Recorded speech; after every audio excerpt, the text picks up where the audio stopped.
On va enregistrer le chant. Tu m'as ébloui par tes mélodies. Tu m'entoures d'un chant d'amour, chant de délivrance devant mes ennemis. Toutes mes craintes s'enfuient. Je ne suis plus esclave de la peur. Je suis enfant de Dieu. Je ne suis plus esclave de la peur. Je suis enfant de Dieu. Avant ma naissance, tu m'avais choisi, appelé par mon nom. Tu m'as accepté, je suis de ta famille. Ton sang coule dans mes veines. Je ne suis plus esclave de la peur. Je suis enfant de Dieu. Je ne suis plus esclave de la peur. Je suis enfant de Dieu.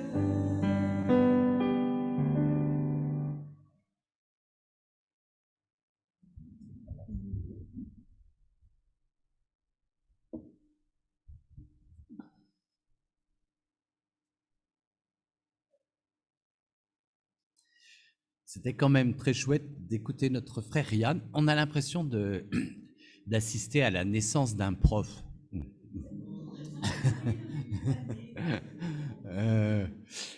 Et un prof qui a quelque chose à dire. Donc c'est encore mieux. Et quelque chose à dire parce que quelqu'un qui s'est laissé traverser par quelque chose. Moi, je vais moins vous parler de la Martinique, mais je vais vous parler de la communauté en lien avec la démarche que l'on vit ici. Et j'ai vraiment envie de dire que l'on vit, même si c'est vous, les frères et sœurs Chemin Neuf de Martinique, qui tracez ce chemin.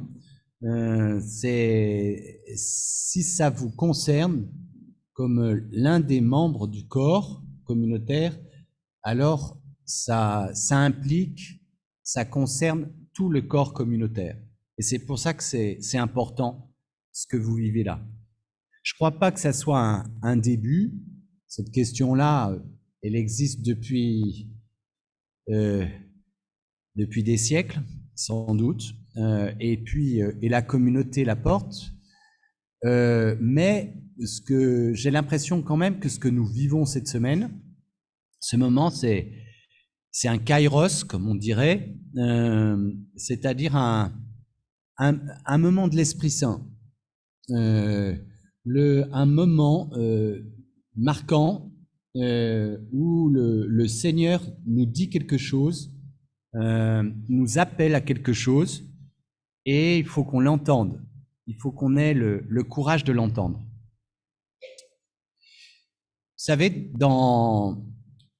dans la vie communautaire, il y a plusieurs moments. Ryan a insisté sur ce déplacement, la nécessité du déplacement pour pouvoir faire le chemin. Et je crois que c'est vrai.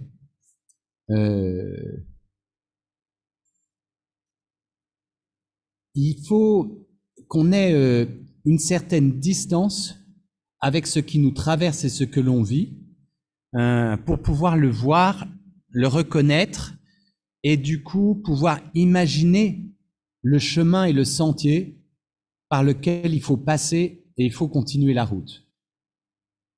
Ce déplacement, Et vous l'avez dit aussi, hein, quand on a écrit sur le mur, certains ont parlé de la nécessité de ce déplacement, de faire des expériences communautaires ailleurs, tout ça.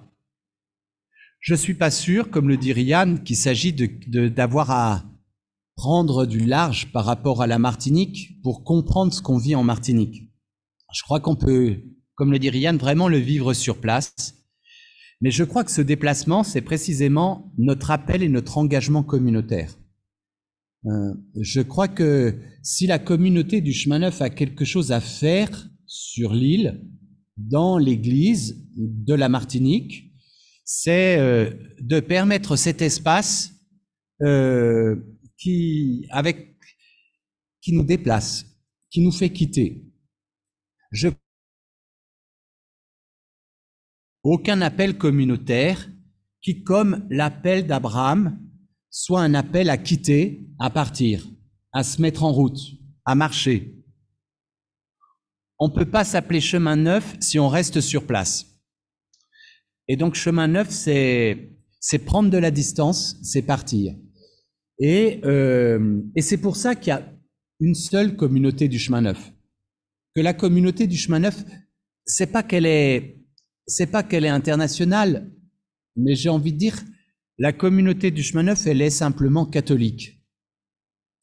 Et catholique dans ce sens que ça veut dire universelle, pas simplement universelle parce qu'elle est dans tous les continents, les pays, mais universelle parce que l'Évangile concerne toutes les cultures, tous les arts de vivre, toutes les humanités différentes. Et être appelé à la communauté du Chemin Neuf, quelque part, c'est choisir de rentrer dans cette identité catholique. Dans ce sens-là, on se comprend bien. C'est pas catho, hein. Mais c'est dans le vrai sens de catholique, donc une église qui est de partout. Et on vit ce déplacement. J'ai l'impression que si aujourd'hui, en 2021, on peut vivre cette étape et avancer plus loin ensemble avec les frères et sœurs de la communauté en Martinique, c'est parce qu'il y a eu toutes ces années avant où on a vécu ce déplacement. Et c'est vrai que ça n'a pas toujours été simple. Je suis sûr que si on interroge les anciens, ceux qui ont fondé la communauté en Martinique, ils ont dû traverser ce combat. Mais est-ce qu'en entrant au Chemin Neuf, je reste martiniquais? Est-ce qu'en rentrant au Chemin Neuf, je suis pas en train de quitter l'église de la Martinique? Est-ce qu'en rentrant au Chemin Neuf, je suis pas en train de fuir mon identité? Et je crois pas. Je crois pas. Mais c'est comme pour accueillir du Christ cette identité, faut se déplacer. Faut faire ce détour. Quelque part, faut quitter, faut lâcher. Faut accepter de se perdre. On peut pas se recevoir du Christ si quelque part on se perd pas. Et donc j'ai l'impression qu'on arrive à un moment de l'histoire communautaire. Vous savez, on utilise aussi souvent ces catégories. La communauté pour moi pour la communauté. Et j'ai l'impression qu'on arrive à une troisième étape. Et ces trois étapes, elles sont pas simplement successives. Notre vie avec Jésus, c'est une spirale. Il faut sans cesse repasser aux mêmes endroits. C'est-à-dire, par exemple, bien sûr, le démarrage, c'est la communauté pour moi. Qu'est-ce que ça veut dire? Sinon que, à travers la vie fraternelle, à travers la vie de prière avec les frères, à travers la formation que je reçois de la communauté, j'ai l'impression que j'accueille quelque chose du Seigneur pour moi, pour ma vie, pour mon couple, pour ma vie personnelle avec le Christ.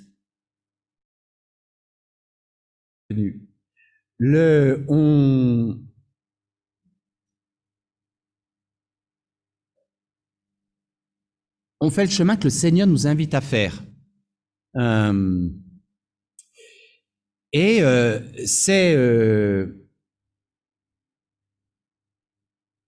C'est ce que, à travers l'Église, le Seigneur veut faire pour moi. C'est quelque chose un peu de l'enfance spirituelle, parce que ce qui est au cœur de notre vie, c'est ce que le Seigneur fait pour moi. Mais c'est nécessaire. Et ça sera toujours nécessaire. Et notre vie spirituelle, elle sera authentique tant qu'on sera en mesure toujours de revenir que j'ai besoin, moi François, de Jésus aujourd'hui. J'ai besoin de son salut. J'ai besoin qu'il me convertisse. Je suis toujours en chemin et la communauté est d'abord un cadeau pour moi. Parce que c'est le moyen par lequel le Seigneur vient me rejoindre et vient me travailler. La deuxième étape, c'est moi pour la communauté. C'est-à-dire de s'apercevoir qu'au fond, qu'est-ce que c'est que la communauté? La communauté n'existe pas. La communauté, c'est rien. C'est on, comme dirait notre frère Alain. C'est qui on? La communauté, c'est moi. C'est chacun de mes frères. C'est ce qui fait notre engagement ensemble. Et c'est sûr que dans ce moi pour la communauté, il y a moi qui suis veilleur par mon propre engagement, par les propres choix que je fais, que la communauté reste quelque chose de consistant, quelque chose de suffisamment solide pour que les autres puissent prendre appui dessus, puissent s'appuyer dessus. Les autres vont s'appuyer sur la communauté, mais ils vont s'appuyer sur la communauté parce qu'ils vont s'appuyer sur moi. Et s'appuyer sur moi, c'est veiller que moi, je tiens. Et qu'est-ce que je tiens?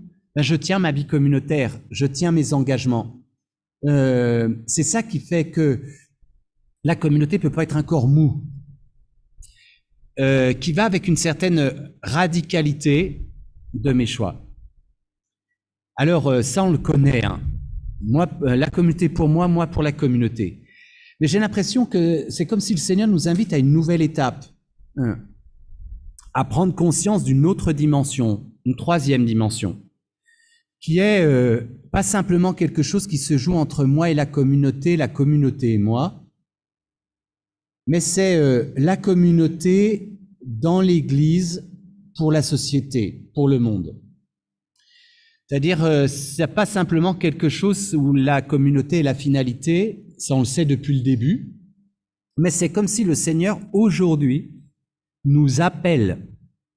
Je crois peut-être parce qu'on a cette maturité, j'ose l'espérer. En tout cas, j'ai vraiment l'impression que c'est lui qui nous appelle, c'est lui qui le fait, et qu'il s'agit qu'on soit communauté, pas tout seul, on est communauté dans l'Église, au cœur de l'Église, pour la société, pour notre monde d'aujourd'hui. Et je crois que le Seigneur invite la communauté en Martinique à creuser cette parole pour elle-même, pour l'apporter dans l'Église avec d'autres, pour peut-être la société créole, mais comme le disait Ryan, je pense bien au-delà de la société créole.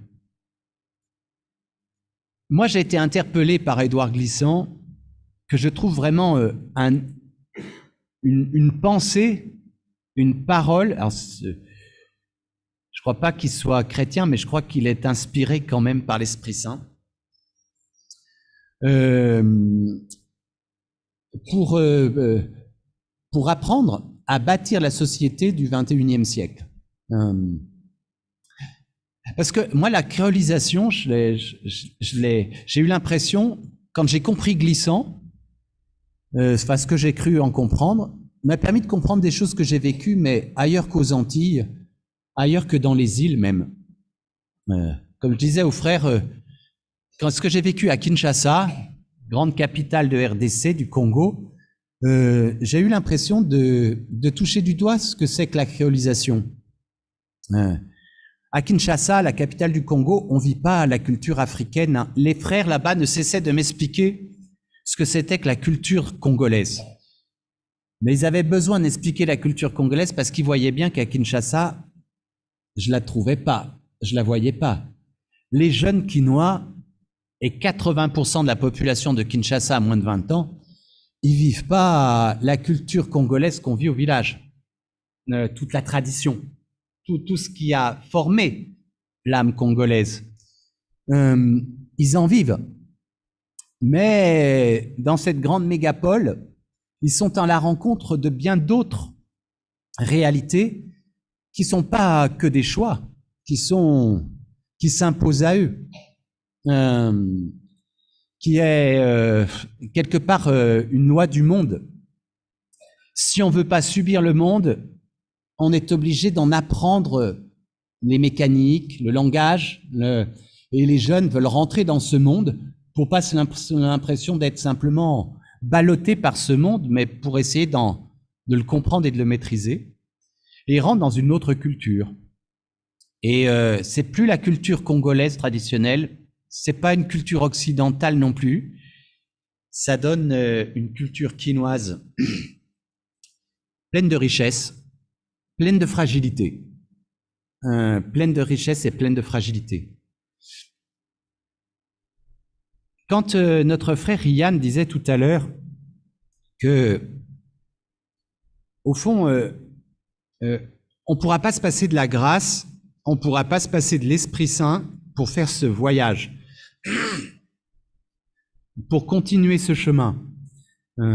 Simplement parce que je crois que, comme on le dit souvent, hein, c'est vraiment la caractéristique de l'Esprit Saint d'être à la fois celui qui distingue.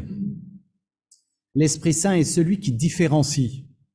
L'Esprit Saint est celui qui personnalise. Plus un frère accueille l'Esprit Saint, plus il devient lui-même, plus il devient une personnalité singulière. L'Esprit Saint est ce qui nous donne notre identité vraiment profonde et personnelle.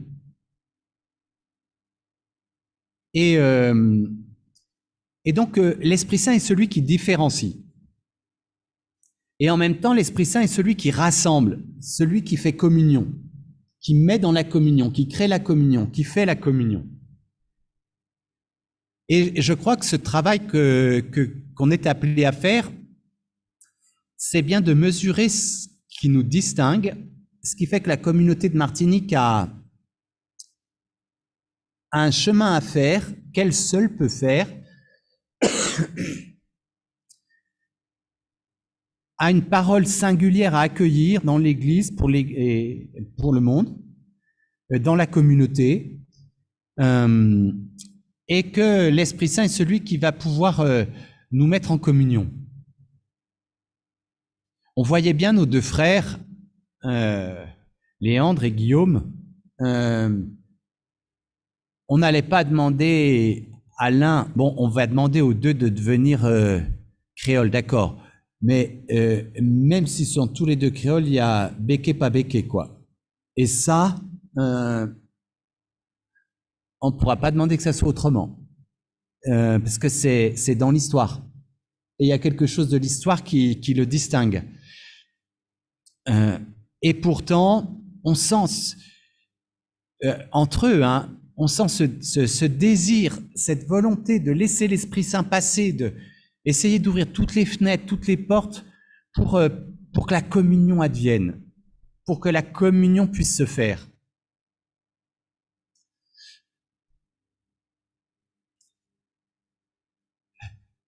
Moi, je pense que dans l'identité profonde de la communauté, je crois qu'il y a quelque chose qui est donné de ce processus de créolisation. Peut-être vous vous souvenez de l'enseignement de Laurent quand il parle de l'œcuménisme. Il fait 3 bulles, protestants, catholiques, orthodoxes, et puis toutes cheminent vers le Christ, c'est le but des églises, et donc plus elles cheminent vers le Christ, plus elles se rapprochent, et plus ces cercles se croisent. Pour moi, c'est une bonne image, l'œcuménisme vécu dans la communauté, pour parler de cette créolisation, pour essayer de dire, pour partager ce que j'en comprends.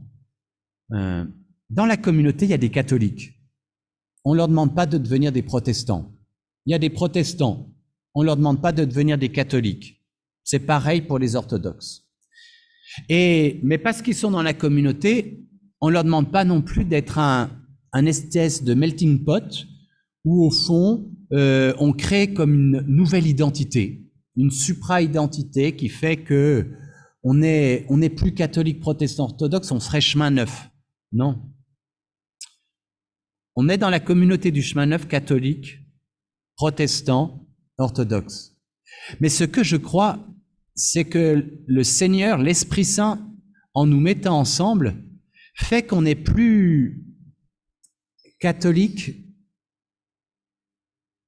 sans les protestants, qu'on peut plus être protestant sans les catholiques, qu'il y a quelque chose de nos cultures ecclésiales, de notre foi, qui se frotte tous les jours et qui éclaire notre manière d'être catholique ou notre manière d'être protestant. Pour moi, c'est ça la créolisation. Il y a quelque chose des histoires. Ce que disait Ryan, très vrai. Bon, excusez-moi, les frères créoles, je fais ma petite caricature, mais vous me pardonnez d'avance. Et puis j'espère que vous comprendrez le point du message. Mais c'est vrai que le risque, quand on est créole, c'est de dire bon, je peux pas rester comme ça. Soit il faut que je devienne blanc, soit il faut que je retrouve mes racines noires. Et au fond, on les sent bien, ces deux tentations dans la culture créole, à tour de rôle. Soit il faudrait devenir blanc, puis finalement, on s'aperçoit toujours qu'on n'y arrive jamais. On n'y arrive pas. Et c'est la grande bonne nouvelle. Grande bonne nouvelle. On peut pas y arriver parce qu'on n'y est pas. On l'est pas. Et que ça, c'est une chance parce que des blancs, on en a suffisamment. Ou bien, du coup, comme on peut pas devenir blanc, on veut devenir noir, comme s'il fallait retrouver cette négritude première, quoi, pour parler comme Césaire, et retrouver cette source. Et on le voit dans la société aujourd'hui.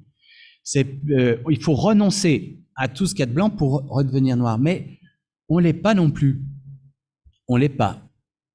Et là-dedans, glissant, il utilise le mot de l'inattendu, et que j'aime beaucoup parce que ça me fait penser à l'inattendu de l'Esprit Saint.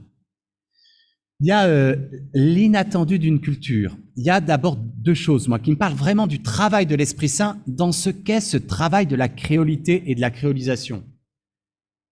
D'abord, c'est que le colon, le maître, l'esclavagiste, il a tout fait pour déshumaniser. Parce que l'esclavage, c'est de la déshumanisation. Et la chose pour déshumaniser, c'est qu'il faut couper les individus entre eux. Il ne faut pas qu'ils deviennent une société en face. Il ne faut pas qu'ils fassent société, les esclaves. Et on va tout faire pour que ça soit pas une société. Et ça a dû être dur et hyper violent.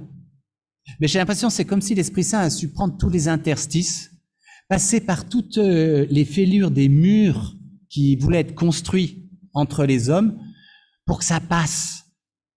Et quand l'Esprit Saint passe, il crée une langue, il crée une culture, il crée une manière d'être ensemble, il crée une manière de la résilience, il crée une manière de puiser la force pour pas être écrasé, il crée une manière d'espérer contre toute espérance, il crée une manière d'être homme. Et ça a été plus fort. L'Esprit Saint a été plus fort. Et il y a une société qui s'est faite, qui continue à se faire, qui se fait, qui est la société créole. Mais personne ne savait ce que ça pouvait être. C'est pas parce qu'on met du noir et du blanc ensemble que ça va faire du gris. C'est pas parce qu'on met du noir et du blanc ensemble. D'abord, ça a donné plein de couleurs différentes. Et chaque fois qu'il y a une naissance, on ne sait pas exactement quelle va être la couleur. Parce que c'est l'inattendu de Dieu. L'inattendu de cette culture. Le monde a besoin de cette créolisation parce que il y a des quartiers entiers de la France qui ont besoin de ce processus de créolisation. ou bien la société explosera, mais il y a des lieux, des quartiers de la vie où ces cultures, si elles sont juste juxtaposées, enfermées dans des identités qui essayent de se barricader, ça sera la guerre, elles rentreront en confrontation, ou bien on accepte que quelque chose de neuf, nouveau s'invente. Dans un monde qui se mondialise, il y a ces lieux où l'humanité se rencontre. L'humanité qui se rencontre, c'est des cultures qui se frottent. Quand elles se frottent, ça fait mal, hein, c'est pas très très agréable. Ça se frotte parce que c'est pas pareil, parce que c'est pas... Et puis, Nel inattendu. Quelque chose de neuf qui fait société, qui crée société. Je rêve que le chemin neuf, ça soit un de ces lieux de créolisation, où l'identité africaine reste bien l'identité africaine, l'identité européenne reste bien l'identité européenne, l'identité asiatique bien l'identité asiatique, mais ça se frotte. Mais ça se frotte. Peut-être que vous, frères des îles, plus petits de tous les peuples, vous pouvez montrer la route de ce que c'est cette créolisation, ce chemin qui crée société, qui fait société, qui crée culture. Les empires, quels qu'ils soient, noirs, blancs, jaunes, finissent toujours par s'effondrer. Les empires et les hégémonies tombent, c'est la parole de Dieu, c'est Ézéchiel et la statue. Et il y a quelque chose de neuf qui pousse. Dans ce que vit le monde, il faut regarder qu'est-ce qui germe, qu'est-ce qui est en train de pousser. Quand ça germe, que ça pousse, c'est fragile, c'est pas des gros troncs, c'est petit, comme des îles. Alors, je dis ça parce que je crois que il y a toute l'histoire à traverser et rien ne peut se faire sans comprendre ce qui se passe, comprendre ce que les hommes ont fait et comprendre aussi ce que l'Esprit Saint a fait et a traversé. Et qui, en regardant derrière, on va regarder devant, savoir où on va aller. Vous savez, c'est comme le peuple hébreu qui fait la relecture. On dit qu'il marchait à reculons. L'avenir, personne ne peut le connaître. Personne. Des gens peuvent nous faire croire qu'ils connaissent, mais personne ne connaît l'avenir. J'ai envie de dire, même pas Dieu. Parce que Dieu, l'avenir, il va le construire avec nous. Et il nous a créés libres. Donc l'avenir, il va le construire avec chacune de nos libertés. Et il ne sait pas d'avance ce qu'on va dire, oui ou non, et ce qu'on va faire. Donc il l'invente avec nous, l'avenir. Mais ce qu'on peut connaître, c'est l'histoire, c'est le passé, le chemin parcouru, traversé. Et donc on marche dans la vie spirituelle à reculons, et en relisant l'histoire, on comprend ce qu'il faut faire ou pas faire. On peut tirer les leçons, on peut essayer de se diriger dans le bon chemin.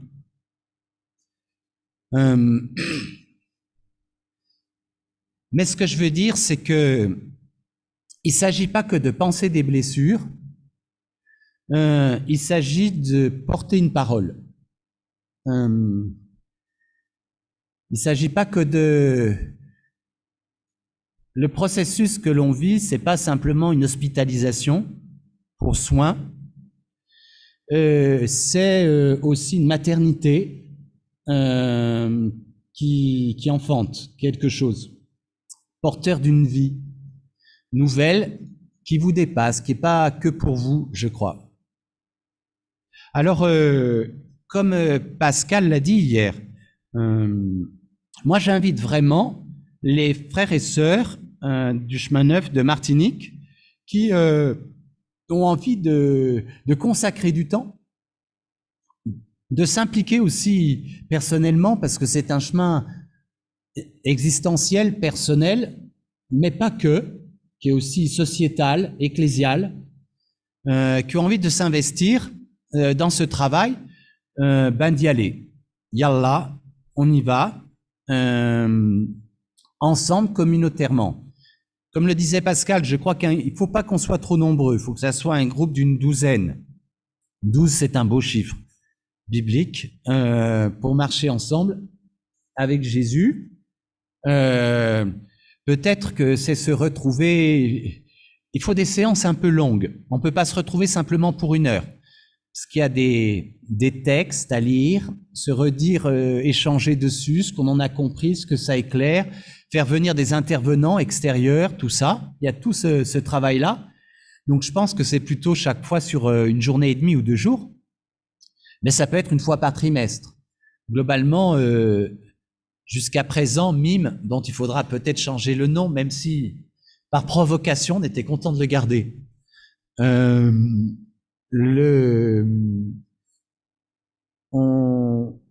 pourrait garder ça, d'avoir 1 journée et demie ou 2 jours par trimestre, où ces 12 frères se retrouvent. Entre-temps, il y a des lectures à faire, mais par goût, hein, c'est pas du travail scolaire. C'est simplement qu'on ait de la gourmandise intellectuelle pour nourrir notre vie spirituelle, c'est bien. Voilà.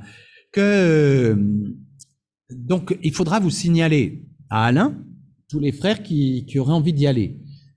Après, l'équipe nationale fera un discernement en fonction des propositions aussi du chemin de chacun, des missions de chacun, et puis aussi, comme on ne pourra pas être 50, voilà. Donc, il y aura forcément un discernement à faire, mais on s'en fiche, on avancera ensemble quand même.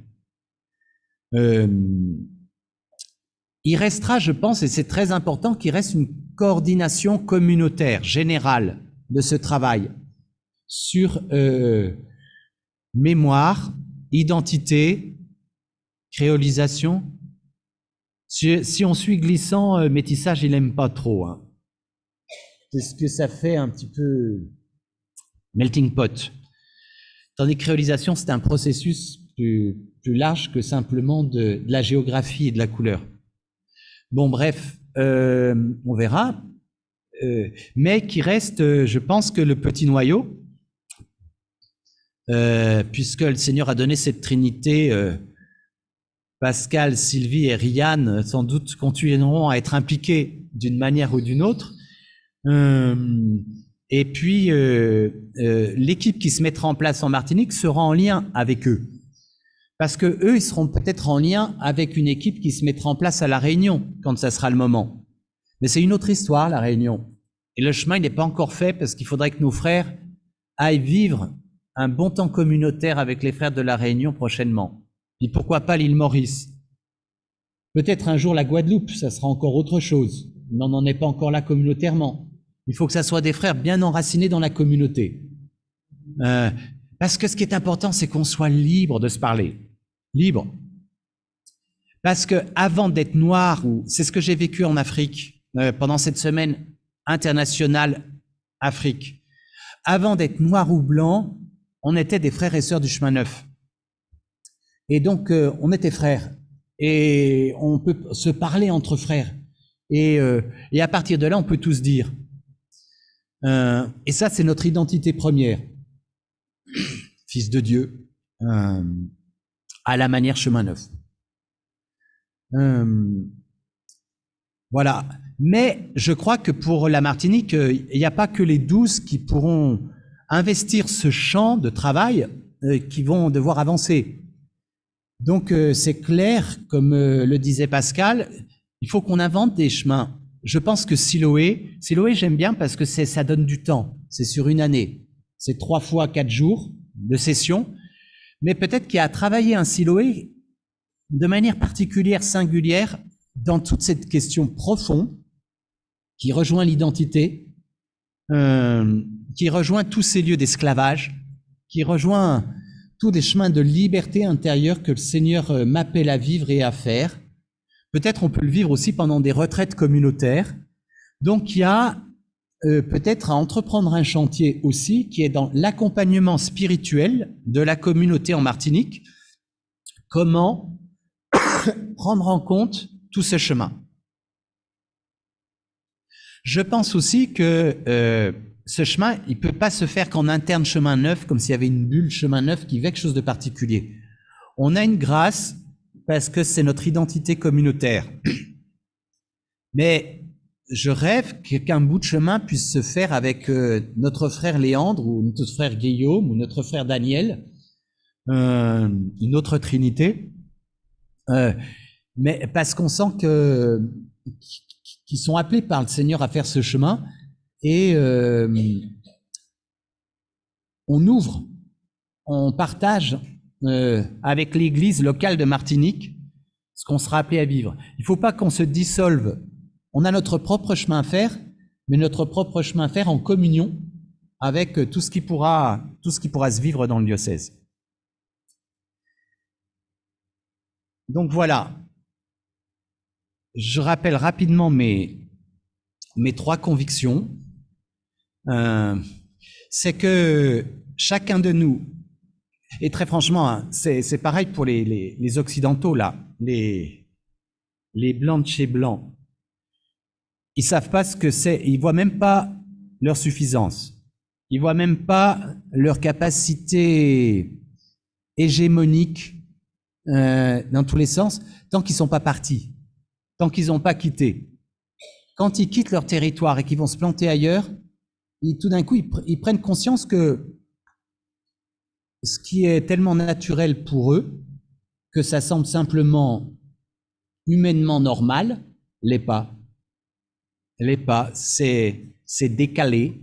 C'est une posture dans l'histoire. Mais leur posture leur semble tellement naturelle qu'elle leur semble humaine. Et alors que cette posture n'est pas forcément humaine, et parce qu'elle n'est pas naturelle, mais elle leur est donnée par l'histoire, par le temps, par là où ils sont plantés. Et parce qu'ils font ce détour, ils comprennent des choses. Tous les frères européens ne vont pas partir forcément dans d'autres continents, mais s'ils sont appelés au chemin neuf, ils sont appelés à quitter. Ne serait-ce qu'en vivant cette internationalité de la communauté là où ils seront et à faire ce déplacement. La deuxième chose, c'est que pour ça, il faut que la communauté reste suffisamment solide, donc suffisamment pour chacun de nous une terre étrangère. Quitter, partir, c'est aller dans une terre étrangère, que le chemin neuf soit pour chacun de nous une terre étrangère. Là où le Seigneur nous appelle ailleurs, nous déplace, nous décale, nous emmène plus loin que nous-mêmes et que notre culture. En rentrant, et il faut toujours au chemin neuf qu'on ait une part d'étrangeté dans la communauté. Et que pour ça, pour que la communauté soit ça, il faut qu'elle soit suffisamment consistante, c'est-à-dire au fond suffisamment exigeante, que notre appel reste suffisamment radical pour qu'il ait de la consistance. Et puis que cet appel de cette communauté pour moi, de moi pour la communauté, on puisse accueillir cette étape et se laisser guider par le Seigneur pour comprendre ce qu'il veut nous dire aujourd'hui, au moins à travers cette question-là, mais il n'y a pas que celle-ci. Vous savez, il y a le groupe Shurashim aussi qui s'est mis en place. Shurashim, c'est pour nos frères chrétiens qui s'aperçoivent que leurs origines sont juives. Ils sont juifs. Mais l'histoire, et souvent les persécutions, et on est tous au courant, donc la souffrance, leur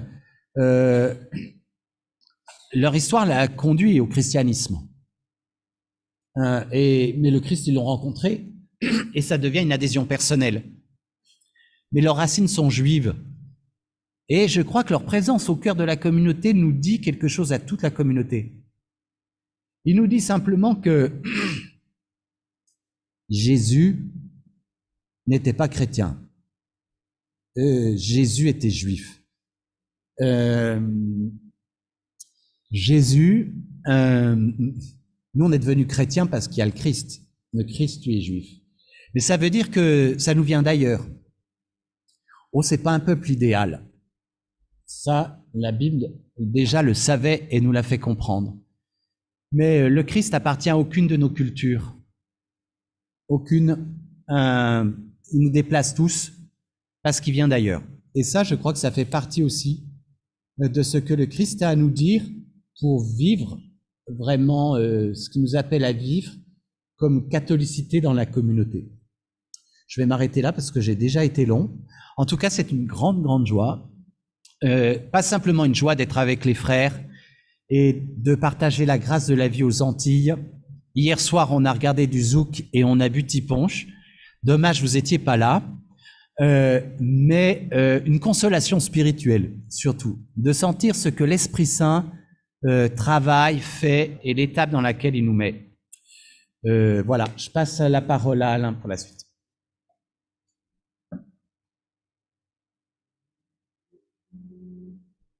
Un grand merci à François pour ce point